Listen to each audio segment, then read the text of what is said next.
ધોરણ 10ના પરિણામને લઈને વધુ એક ગૌરવભરી ખબર।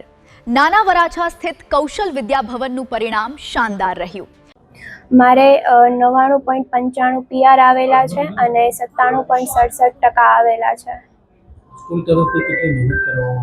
સ્કૂલ તરફથી પૂરેપૂરો સપોર્ટ હતો તથા તેમની મહેનતમાં પણ કંઈ કમી ન હતી। મારી આ સફળતા પાછળ તેમનો પણ ખૂબ મોટો હાથ રહ્યો છે।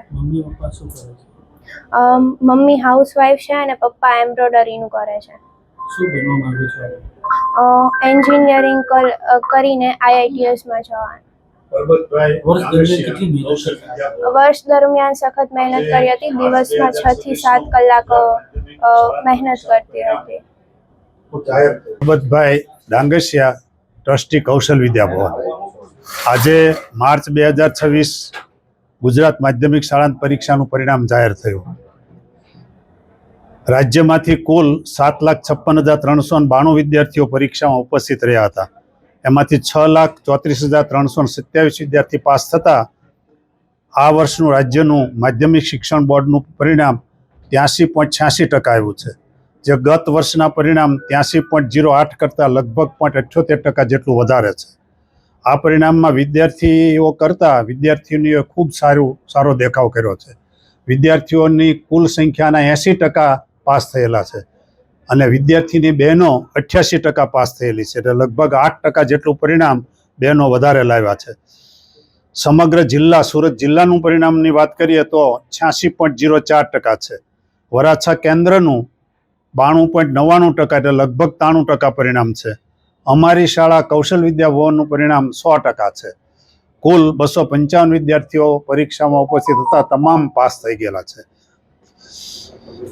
રાજ્યમાં 100% પરિણામ ધરાવતી શાળાઓની સંખ્યામાં પણ 123 જેટલો વધારો થયો છે।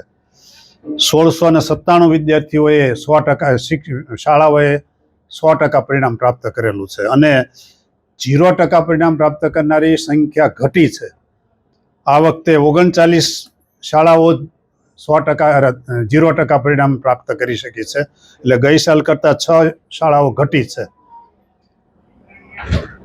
A1 ગ્રેડ પ્રાપ્ત કરનાર વિદ્યાર્થીઓની સંખ્યા રાજ્યમાં 35,508 છે।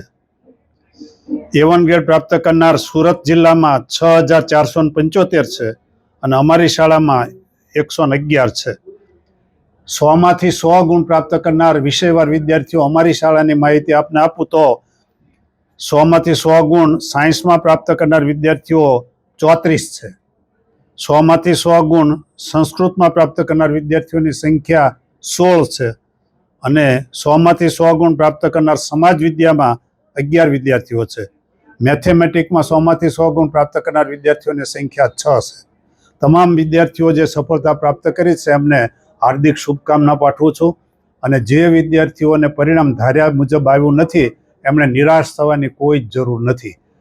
ખૂબ પરીક્ષાઓ આવવાની છે, તમે ભણશો ત્યાં સુધી પરીક્ષાઓ આવશે, ક્યારેક ને ક્યારેક તમને સફળતા મળશે, એટલે ખૂબ રાહ જોવાની છે। આ ઉતાવળનો વિષય નથી ભણવાનો, એ ભણવાનો ખૂબ શાંતિનો વિષય છે।